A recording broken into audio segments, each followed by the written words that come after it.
how to reorder the queue in Buffer. So first is make sure that you're logged in, then select your specific social channel. So just navigate to the left sidebar, then just go to the channel that you want. So it could either be Twitter, Instagram, Facebook, or LinkedIn. So for me, I'm going to go with my LinkedIn account. And once you're here, just navigate to the queue tab. Then you will just simply need to click and hold the post, then drag it to a new spot. So as you can see right here, I can drag my post just like that. So let's say I want to put this tomorrow. So I'm just going to drag it right there.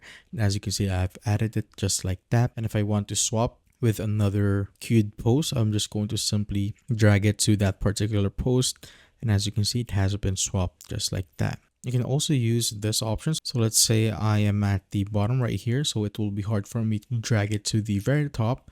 So what you can do is just simply click on the three dot icon right there, navigate to reorder, then just click on move to top. Then it will be right there. Or you could just go with the move to next available slot and it will be moved just like that. And that is how I basically reorder the queue in Buffer.